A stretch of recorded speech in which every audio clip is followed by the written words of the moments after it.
Olympic break. Let's go downstairs as Paul Maurice takes the podium.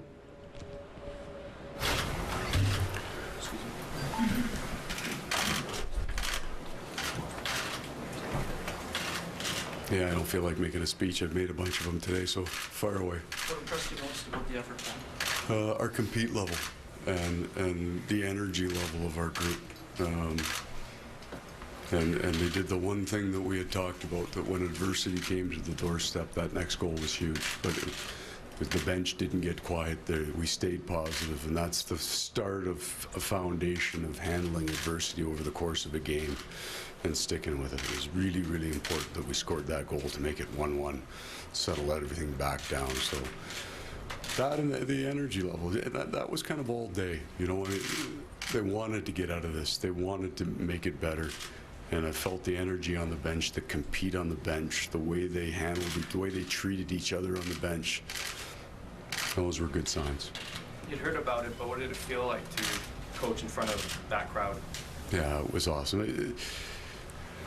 I don't want to make this about me, but this was, being it was my first game, it was really special. And I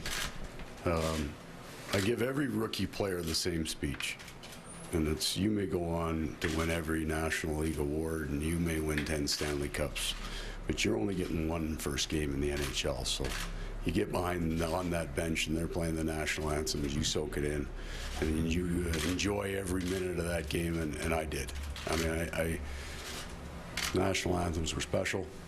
Being in that building, it's a whole lot nicer being on the home bench when you win, I'm sure, but it was a very special moment for me in my career, and I'll cherish it.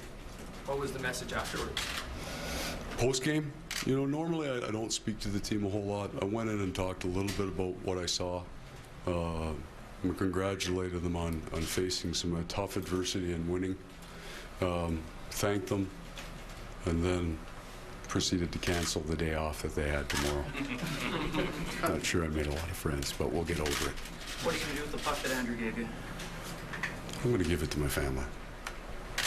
I collect I'm not much of a collector of stuff. I've got a jersey of every team that I've ever coached, and I got 3 or 4 pucks that mean a whole lot to me, and that certainly is among maybe the first puck I ever got. It's got a Hartford Whaler logo on it, so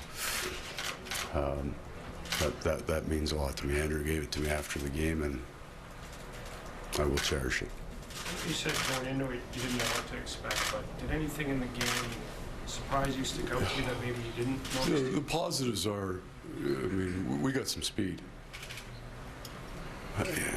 Number one rule in dealing with the media, especially Canadian media, is never introduce a negative. So there are things that we need to work on. Our quickness, which is different than our speed.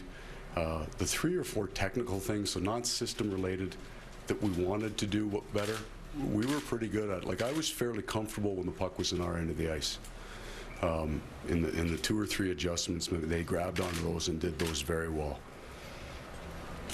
Some of our risk profiling on the ice and some of the problems that maybe we brought to our own doorstep, more with how we move the puck at times, those are things you say, gee, like, I'm looking at that group and saying, we've got some skill here and we've got some speed. We don't need to do some of these things, and we'll work on that. But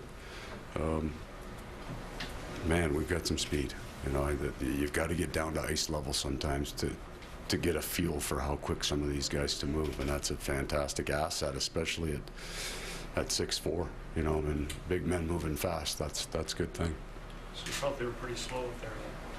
I'm sorry? So you felt they were pretty slow? Yeah, I was concerned with that. It's shocking.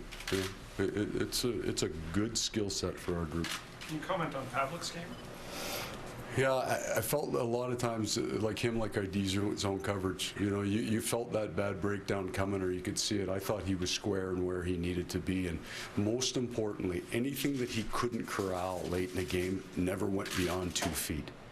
So you'd hope that sometimes they can glove it and freeze it and knead it, but when you can't, you just don't want it to go into 4 and 5 feet because you can't recover from that. So I thought the ones he couldn't end, he did a real nice job keeping in a place that we could defend.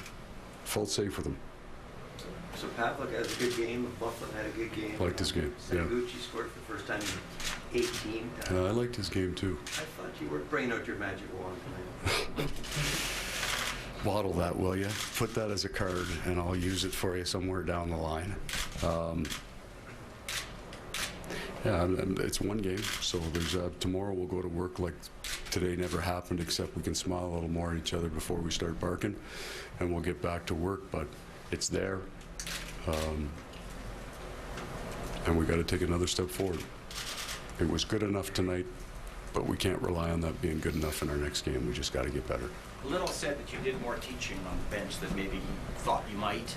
Yeah, I just couldn't control myself, you know, and it wasn't, it didn't want to get into their heads too much. That was a real, you know, I wanted to hold back, leave the systems, talk about 2 or 3 things, and let them play and let them, but you get behind that bench, and we working on some things and some power play things that are going to take some time, and I'm talking to 5 of them about this shift I'm looking for, and they're looking at me and they got no idea what I'm saying, so I just went, go. But that's my job. Okay, guys? Thanks. Okay, thank you very much. A 5-1 win for